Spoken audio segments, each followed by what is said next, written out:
So bro, uwi ka na rin ba? Uwi na ako. Gusto mo kaya, lumabas muna tayo. Ako, di na ako pwede pare sa ganyan eh. Sige na, ngayon lang naman yan eh. Sige na nga.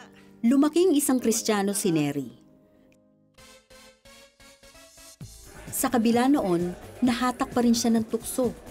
Bagay na sumubok ng husto sa kanyang pananampalataya. Madali ako magkasala at tinatakpan ko lang sa konting panalangin. Sasabihin ko sa Panginoon, patawad, Lord, I'm sorry. Kinabukasan, okay na naman. Gawa ng pagiging tutok sa trabaho, nawala ng oras si Nery sa asawa. Kaya naging ugat ito ng kanilang pagtatalo. Binagabag siya ng katotohanang batid at nakikita ng Diyos ang kanyang mga ginagawa. Nagpray ako sa Panginoon, nagtanong ako, Panginoon, bakit ganito ang nararamdaman ko? Kasi hindi ako masaya. Agad, sumagot ang Diyos.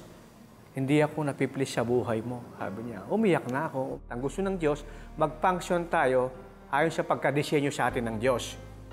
Kasi kung pagkadesenyo sa ng Diyos, ganito, evangelista ka, magtuturo ka, hindi mo ginagawa yun, hindi ka sasaya. Sabi dito, Nagpasya si Nery na mamuhay ng kalugod-lugod sa Panginoon.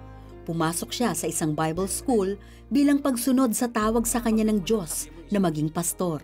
Pagka ginagawa mo yung kalooban ng Panginoon, be sure you are in the right track, bahala ng Panginoon. Hindi kanya pababayaan. Tuwing gabi, nakakapanood si Nery ng The 700 Club Asia. Noon di, nahimok siyang suportahan ng gawain nito. Ang 700 Club ay napakaganda. Bilang isang mananampalataya, ramdam ko kung ano yung gusto nilang mangyari. Ramdam ko kung paano nila gustong paglingkuran ng Diyos at dapat ngang suportaan. Nag-start ka ko sa 500 lang hanggang sa mahuwi sa 1,000 a week. Di nagtagal, naitalaga siya bilang pastor sa isang simbahan sa Pampanga. Para kay Nery, ang pag-asa at panibagong buhay na regalo sa kanya ni Jesus ay hindi matutumbasan ng anumang bagay sa lupa.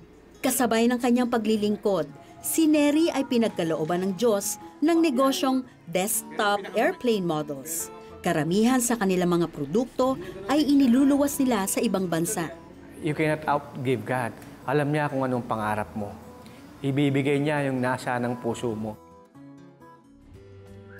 Ngayon, hindi lamang si Nery, kundi pati ang kanilang simbahan ay nakalasap ng pagpapala ng Panginoon. Kaya naman natuto silang magbahagi rin sa gawain ng CBN Asia ng pinansyal na biyayang tinanggap nila mula sa Diyos. Yung poverty inilis ng Diyos sa iglesyang ito. Ganyan magpala ang Lord.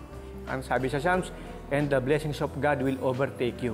Naghihintay na yung pagpapala. Dito ka pa lang, unang kabang pa lang, nandun na yung pagpapala kasi inayos na ng Diyos.